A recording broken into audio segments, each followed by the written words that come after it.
You are listening to The Unseen World. In this podcast, we delve into metaphysics, answer our listeners' questions, and cover topics like psychic abilities, divination, magic, witchcraft, the paranormal, and more.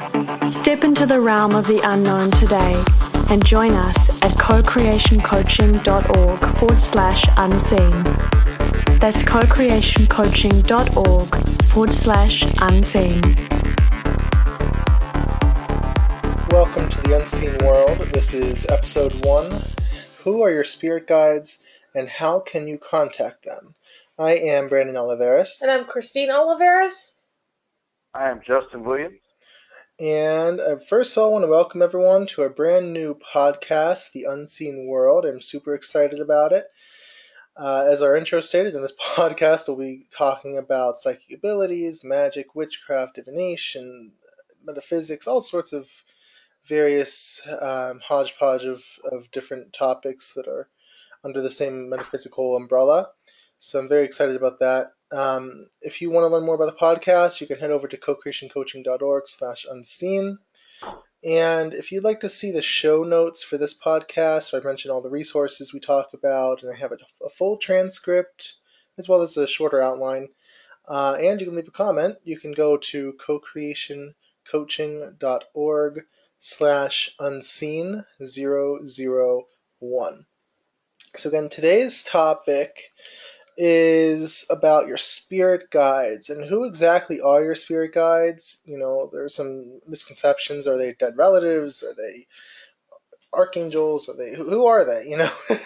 And once you know who they are, you know, how can you get in contact with them? How can you speak to them? How can you get whatever messages that they're trying to send you? And so that's what we're going to be talking about. So first of all, I want to talk about who exactly are your spirit guides, because I get so many questions about this all the time, misconceptions. The first thing to say about it is they are not, you know, dead relatives. They're not people who have passed on who are close to you that become your guardian angel, your spirit guide or something. A lot of people believe that, and it does, you know, give people some comfort. But your spirit guides are largely entities who signed on from the beginning. You know, when you first made the contract to come into this lifetime, you knew who your guides were going to be. They knew who you were. They decided, they chose, they committed to you for your lifetime.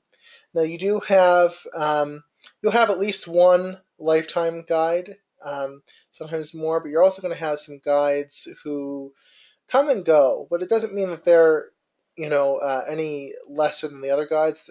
It's just they're still at the same level. They're still higher beings, but you know, they come for certain purposes. There might be a guide who helps you with business. There might be a guide who helps you with relationships. There might be a guide who helps you with confidence. You know, it's all sorts. So you had that happen. You had a spirit guide that, if you don't mind me saying, that helped you a lot. That is no longer. That's Am I true. correct? Yeah, I did.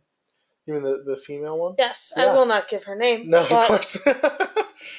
Yeah, I had. When you were little. Right. When I was first getting into this path, I think that's what she helped me with. I had this very strong female energy, the spirit guide, that I connected with regularly, and she helped me a lot. And this is when I was still getting confident in my own abilities and exploring this path. And she was with me for quite a few years. I don't really recall exactly when she left. But I knew you, so... Did you? Okay, yes. Yeah.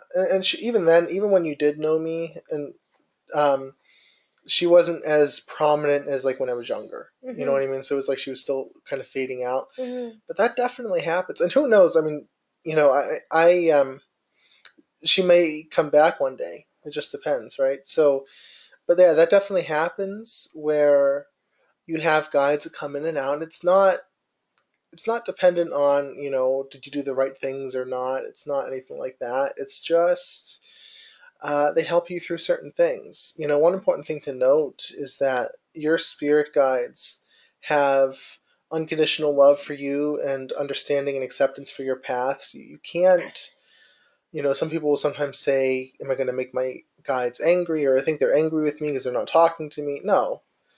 if they're not talking to you, it's not because they don't want to, it's not because they're angry, it's because you just don't have the openness.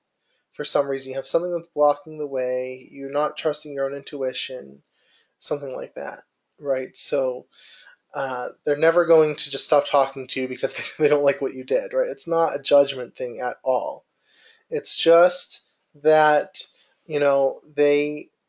they will always try to connect with you, and they probably are, and you don't even realize it. We always have those synchronicities, things that happen in life. Random things that happen that are really probably our spirit guides trying to communicate, because when they can't communicate directly through intuition, they will find other ways: dreams, conversations with others, random things you see, random things you read, right? They're going to communicate with you in some way. They're never going to just leave you hanging. That's not what they do. And even if you're super blocked, they're always going to warn you when you're like going down a totally, I don't want to say wrong path, because they don't really wrong paths, but a path that's not in your highest interest. So they're going to warn you of that. Now you may or may not listen, and it's okay if you don't, but they're going to definitely give you warnings. So you never have to fear that they're not with you, that they're not trying to communicate with you. They probably already have, and you've probably received a lot of the messages and not even known it. It's just now, especially when you're awakening to these abilities, you want to try to make it more deliberate. You want to try to connect with them more consciously, right? So, what do you think, Justin? Yeah, you're always connected to them, and they will talk to you if you're open. Right. If you don't feel them, or sense them or whatever, it would be it's probably you blocked. That's really, you're just not open to them. The other thing is, maybe it's not that they're not busy or anything, but Right. if you're doing something that, if you're just not listening, it may not talk to you. What Right. they'll do is try to find other ways To to communicate. communicate with you. Mm-hmm. If they'll try to get you to listen, if you just don't listen, but they'll keep attempting to. Right. Sometimes you will actually listen and not even know you listen. Yeah. Right. Exactly. I mean, a Right. lot of the things that you succeeded at was because they helped you. You just didn't know it. Exactly. Whether you're however spiritual you are. Some people say, I'm an atheist. Yeah. No, they're still there with you. Right. Some of those hunches, that's what that is. Mm-hmm. Yeah, I was thinking today, because I have my graphics guy always does the images for my blog posts, and I know this seems totally random, but he'll give me. Now I'm visually impaired. For anyone who's new to the podcast or to co-creation coaching in general, everyone's new to the podcast. It's new, but but for anyone who doesn't know me, I'm totally blind. I have no vision, so I can't do the images. So I have a wonderful, wonderful graphics guy who knows my taste in symbolism and imagery, and will get I'll tell him posts I want to do, and he'll come up with a whole bunch of ideas, and he'll give me a numbered list. He'll say, well, here are some ideas. He'll give me like 6, 7, sometimes 8 or more ideas, and he'll describe what the images are, right? And so I'll be reading through, okay, and I'll get to one, and I just get this ping in my intuition. Ah, you know, and then and there's nothing really special about the actual image or the description. And I find some others that are kind of cool that are like second choice, but then I go back to that one and I get that ping again, and I get that with just any decision in life too. So I'll with the images, I'll get that ping on that certain number, and I'll tell I'm thinking we'll do this one.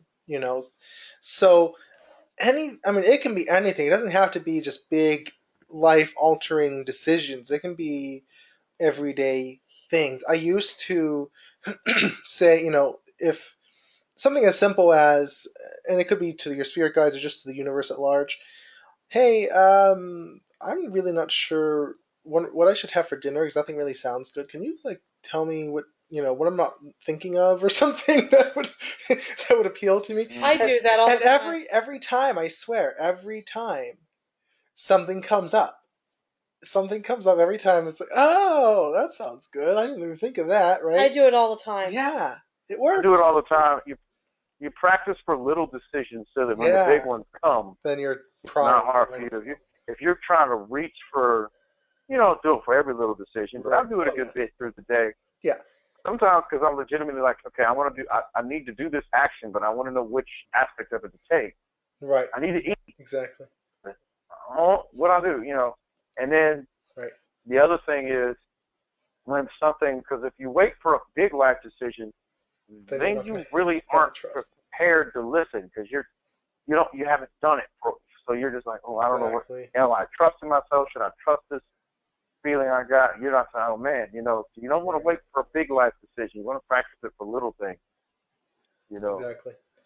Yeah, and they will absolutely help with everyday little things. And like you said, don't don't every little thing. Don't be like, well, let's see, what time, should I leave the house to do this errand, and should I take this or that?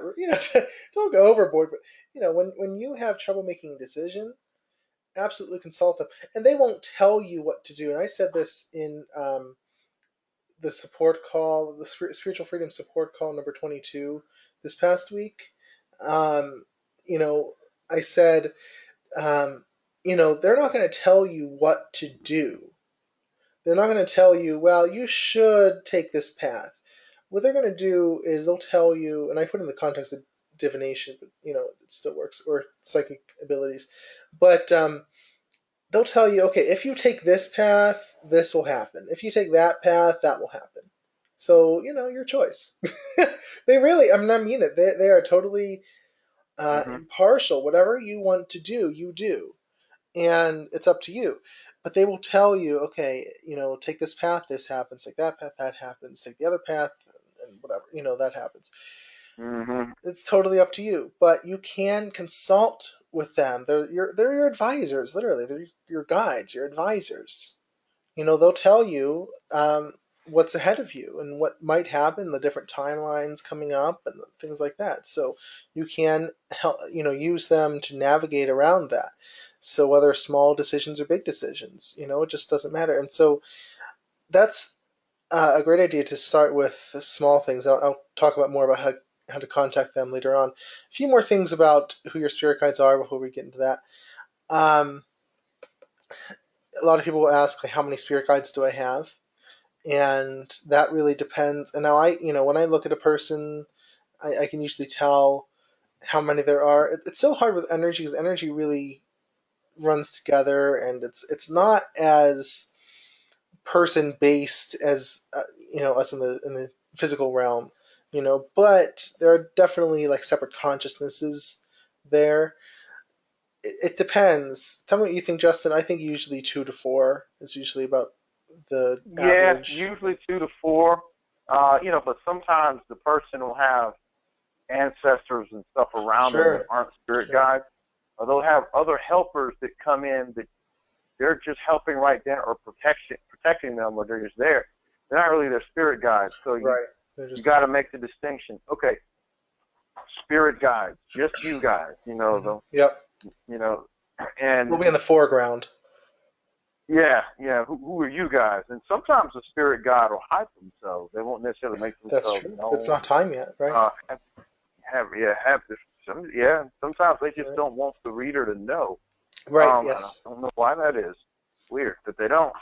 But that's kind of my experiences with them in that way. And there was something else I was going to say, and I don't. Oh, and they will absolutely give you warnings as to what to happen and what's going to happen. One thing I've also done is said, in this situation, what is the best way, or tell me what's going to happen in this situation, or what's most likely going to happen in this situation. Yeah, and that's back to the timelines, right? And they will tell you that, right? Mm-hmm. Definitely. Yeah. they'll tell you what's most likely. They'll tell you even a few possibilities, possibly if you're really good Yeah. at it. But back to what you said about you might have a group of entities. I had a reading back in 2008. And now I don't know how accurate the whole thing was because parts of it were very inaccurate, but it's a really good psychic, and she's still a really, really awesome psychic. But just I am for some reason very hard to read. Just seriously, very, very. Hmm. I've had many, many psychic readings, and only two or three of them have been even close to accurate. So maybe four You, over the yeah, years. you are hard to read. I, can you tell? Thing, well, yeah, because you've got one thing I've noticed is I personally I jump in and out of timelines a lot. I Yeah, just somehow I shift energy a lot. so do I. So it's like the reading will be fine because I'll feel that's accurate, and then it just doesn't happen, or Right. or it happens in a different way. A lot of them have been pretty accurate, Right. but in some situations, like with relationships, they haven't been as accurate. Right. And then with certain things, they've been accurate. Work stuff or opportunities. Sure. I've just noticed that I shift timelines, and sometimes it throws it off. Well, I've literally had psychics tell me your guide won't let me access that. And I don't know why, but your guide it just won't let me go there. So I'll get some information, and this is especially when the psychic's very honest. They'll tell me your guide just won't let me in. I can't get access, and I've gotten this several times, not just one time. They'll get like a little information, and then they'll get like just a brick wall with me. I don't, I have a very very overprotective guide, I guess. So, you Yep. know, but that definitely happens. But anyway, I had a psychic reading back in 2008, and this lady told me, she's like, you have all of these entities, not your guides, but all these entities watching you, just watching. Oh, that's creepy. Mostly good, some bad ones, but just this group, the circle of beings, just sort of checking you out, see what's going on. Okay. Oh, jeez. Right? Yeah, Whatever. Just that's creepy a strange. little. A little creepy, but all right, That's whatever creepy. works. Bunch of lawyers. So You hate being watched. I do, and I felt that a lot of my life. Oh, something's here. you know. Get away from me. Yeah. So that definitely happens. Another thing before we go into contacting spirits, you know, because I practice witchcraft. I'm a witch. I'm a pagan, and so I believe in the gods. So what's the difference? Spirit guides, gods. It's a matter of evolution, in my opinion. Um, where all energy evolves, right? All energy becomes more advanced versions of itself. We are evolving. We will eventually get to the next level. So our guides are evolved, above where we are. And then, there are the gods, obviously. And it just depends on your belief system. Some people don't work with the gods at all, but I just want to address it for people who do. And the gods are at a higher level. So it's kind of that basic. So, because I work with the gods too, and then I have I work with my higher self, obviously, and then my spirit guides. You have some people work with angels. That's kind of, I see it as between the guides and the gods. Gods. Um, so you just have all you have all sorts of different levels of entities, and I mean, in my opinion, the more you can get associated with, and the better. It's all good. I'm sure someone might want to ask, were spirit guides ever human? Yeah, I think Mm-hmm. I Some think of they them. were at one point. Yeah, most, and they might have come from other dimensions too, but I think most of them were probably human at one point because they have to identify with where we are. Because was it John Edward that said that I think they were something? Yeah, I think they were at one time, but they are more highly evolved now. I think Justin wanted to say something. Oh, I'm sorry. Go ahead, Justin. No, I'm saying some of them. Yeah, a lot of them were human. Sometimes they were human before, and I know I've heard this. And you've been a spirit guide for them, and then now they're a spirit guide for you. Right. I've heard of that too, where you you might switch roles later. So I mean, yeah. but most of them are human, and I'm going to say most of them are human, and most of them, to be a spirit guide, you got to be pretty highly evolved. Yes. Even if you're going to be a human in another lifetime later, you've got to be pretty highly evolved. Yeah. And I know I was in a workshop once where somebody's spirit guide was a huge alien. He'd just Really? never been a human. It was weird. Yeah, he'd never Yeah, been that's a what I human. mean. The different dimensions. So I it definitely happens. believe that. Yeah, definitely. But, it can be anything. Right. And so yeah, that's it's definitely possible, and I think that's it can be true that maybe they can become human again.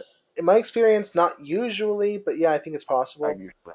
Right. So I mean, once when you're a soul that's just sort of an average, everyday soul, not evolved enough, but not super evolved, you're going to come back to Earth again and again and again, pretty quickly. Yeah. But when you become more highly evolved, you kind of get choice. Okay, well, I'll hang out up here for a while and do some guiding, and I'll go down there and hang out for another lifetime, and But Yeah. most guides, I think, are beyond the physical stage, in my experience. Mm-hmm. So, but yeah, they can definitely be other species as well, other dimensions, that kind of thing. It just depends. And then you get into spirit animals, and that's probably a whole other spirit thing. animals. That's true too. Oh yeah, I haven't lots done of them. too much. Yeah, I haven't done too much into that. Justin, you probably have more than I have. Yes.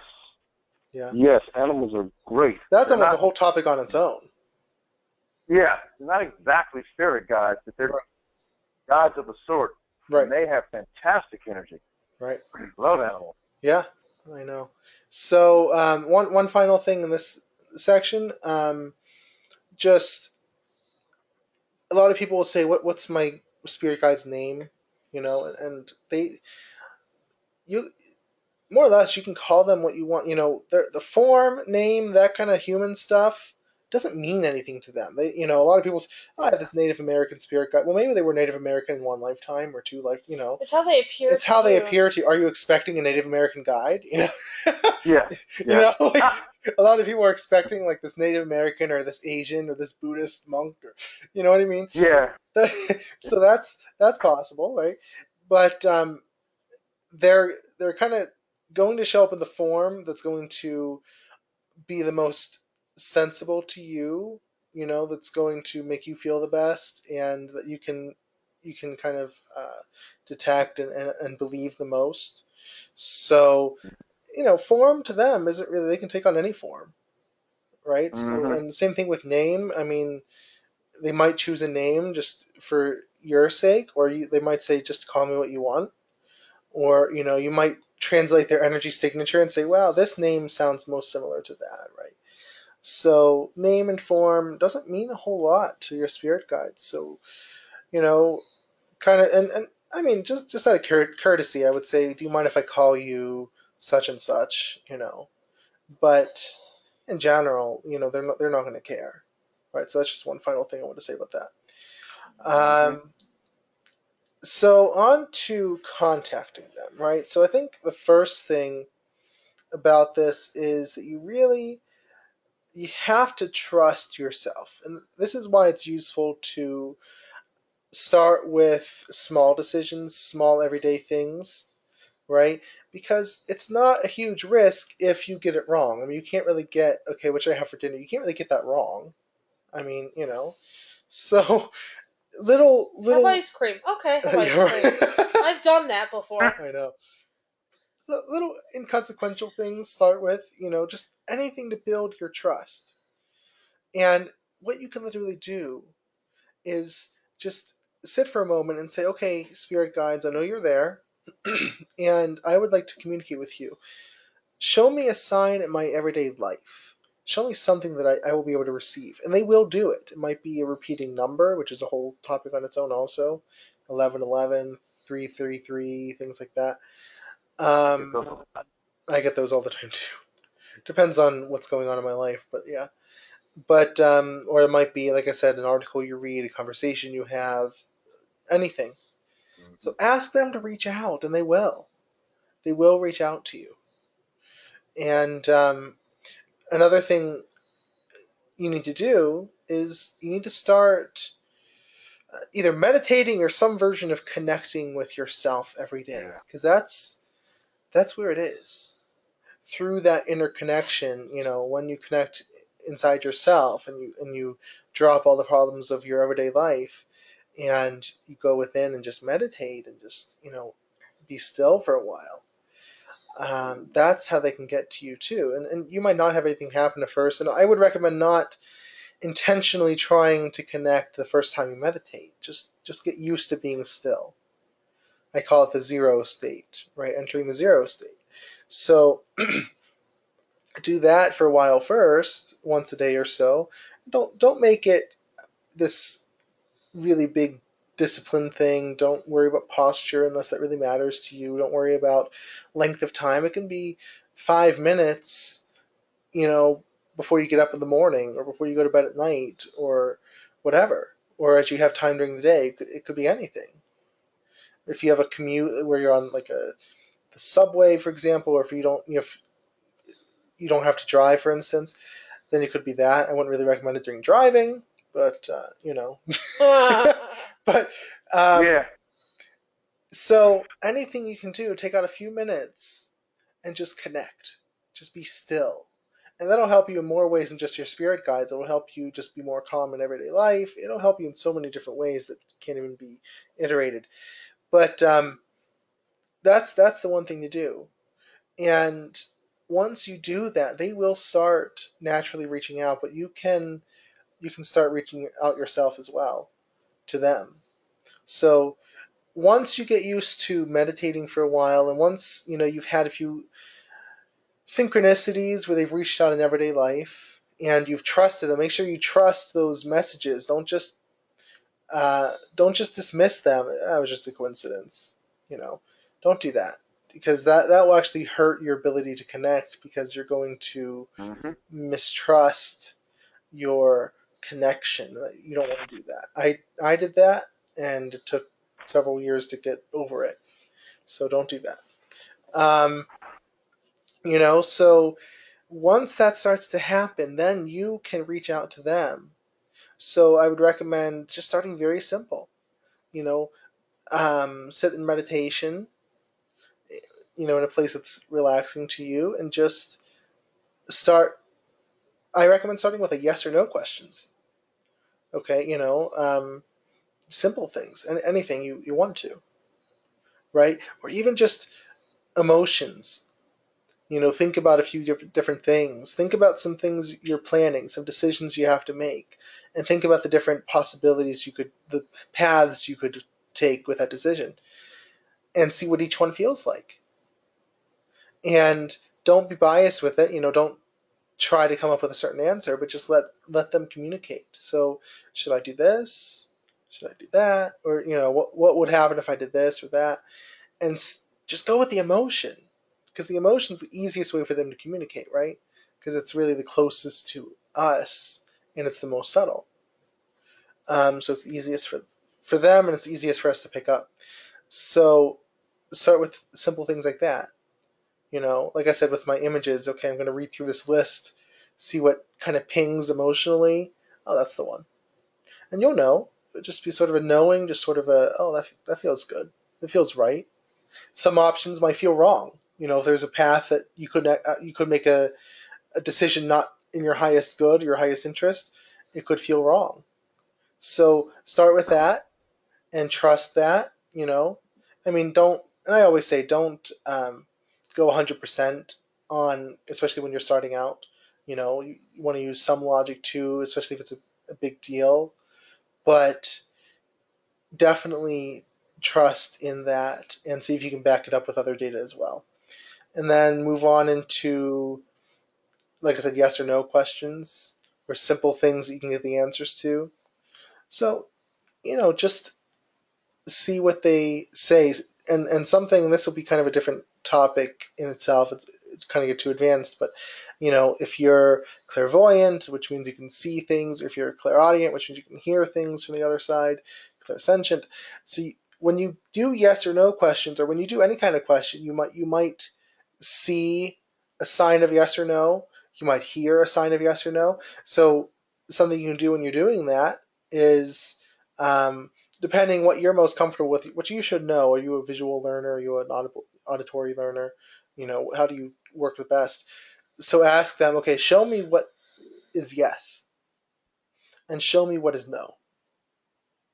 And then, okay, so let's try something basic. I've done something like, you know, um, the day today is blank, right? So go through whatever date actually is, see if the yes comes up without you actually, don't let your ego answer, obviously.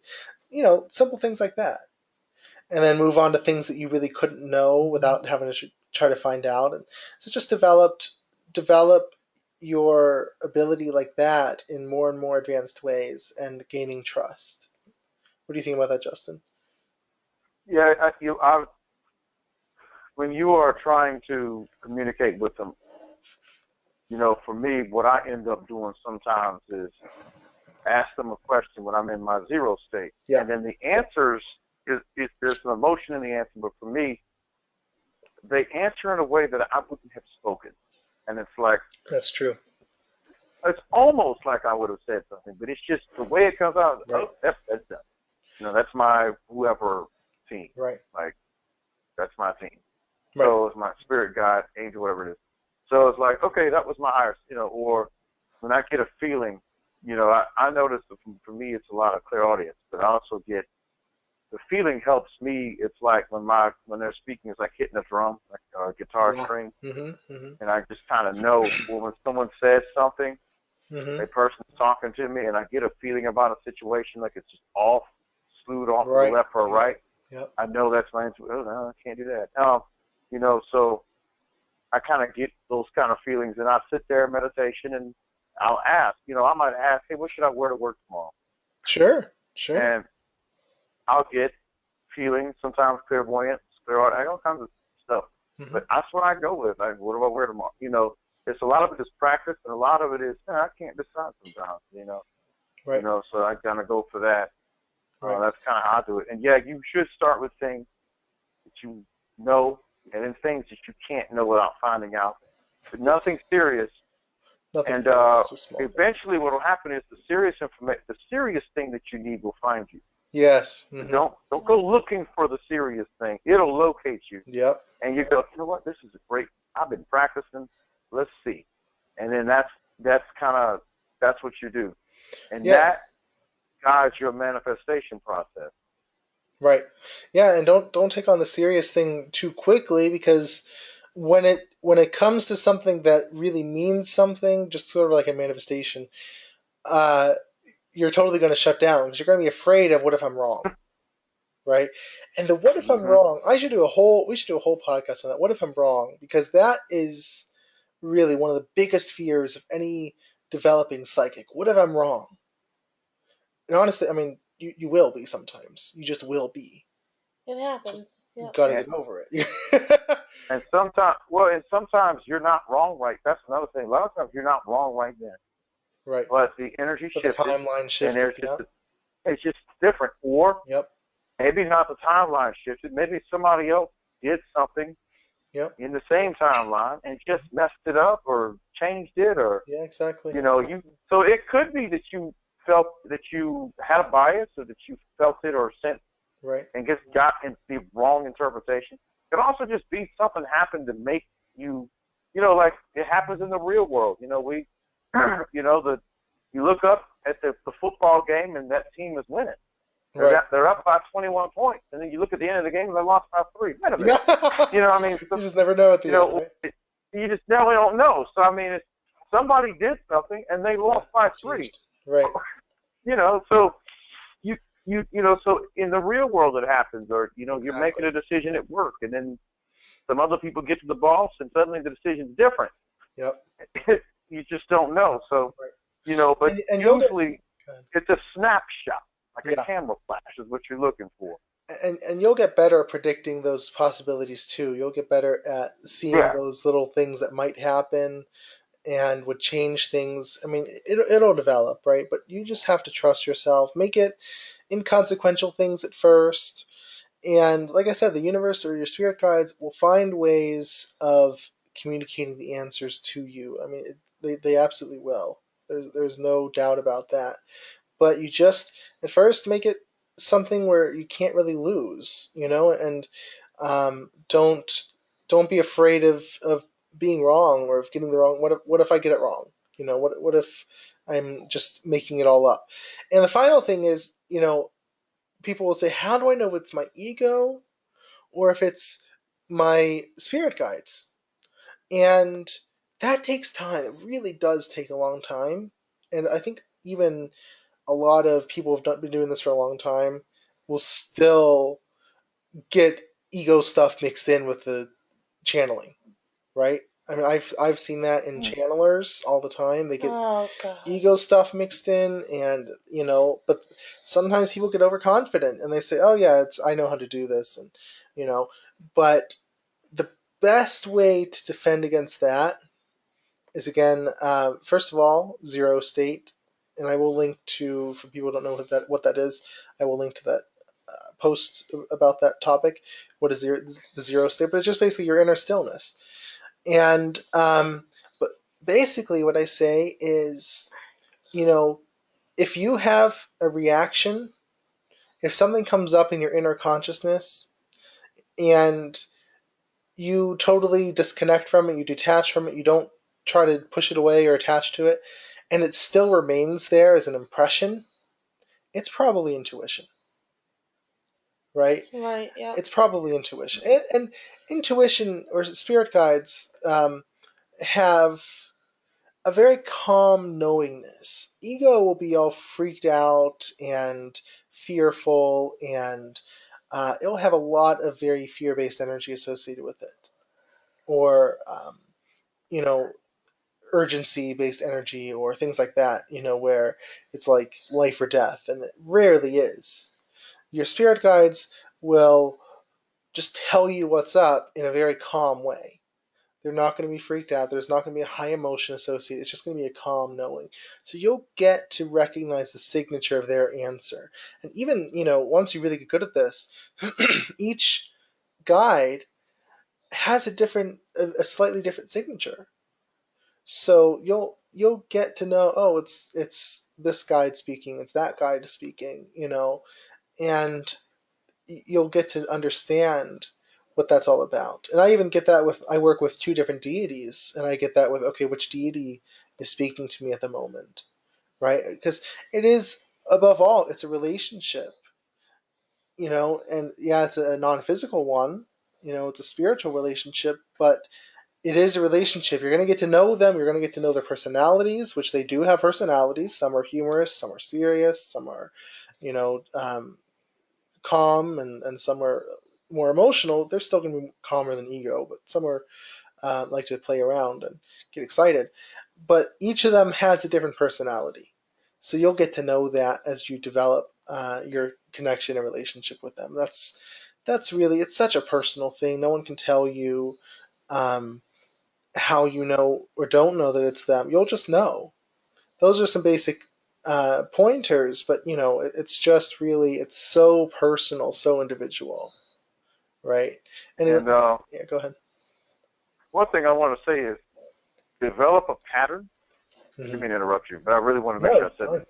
Develop a pattern that you use every time you connect. And I mean, you're going to develop maybe a way to speed it up. Maybe you shouldn't try to connect in public or whatever, but you want to develop, especially at first, a specific pattern and sequence. Say, right. You breathe in a few times, Sure. zero state. Maybe you ground yourself, make sure you feel yourself grounded, go to the zero state, whatever it is you interpret it as, Right. develop a pattern, because what that does is separate you from your ego. I've seen people breathe in and out 3 times and force all the energy down, but get rid of all the fear-based energy. I've done that. It works. All kinds of different methodologies, whatever you need to do, but you want to develop. We can spend, maybe another podcast is to go over all the different patterns that we've heard or that I've heard of, because I've read about a lot. But you really want to develop one that okay, I am in my zero state, or I'm tapping into my higher self that's when you start trying to connect. If you try to Right. start doing it and you're panicking, Yeah. you got to be Not really gonna good work. to do it then. You Right. can do it, but you got to be good to do it then. Don't try that in the beginning. Right. Yeah, and it could be a visualization. It could even be, if you're into NLP, which I am. It could be an Yeah, anchor, a simple little anchor absolutely. that gets you there right away, right? And that's something we can talk Mm-hmm. about eventually. Little anchors that can get you right into your zero state, your place of stillness, your place where you can communicate with your guides. Um, your home base, and a quick little anchor to get you there right away. That's something you develop over time, but it's definitely an option, right?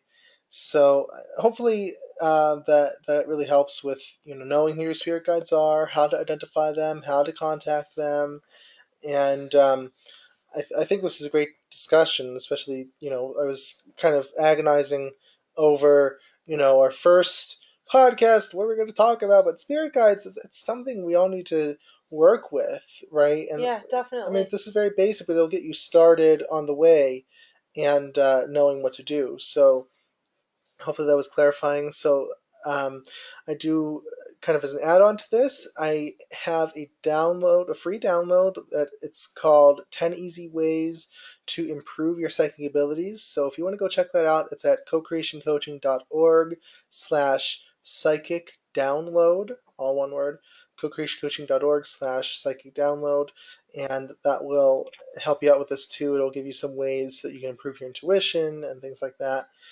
And so, otherwise, I thank everyone for joining with us today. And we will be doing this every 2 weeks, every other Saturday. So we will be, let's see, we will be back on the 28th, January 28th. So I hope that you tune in again to listen to us. Otherwise, thank you so much for listening, and anything is possible.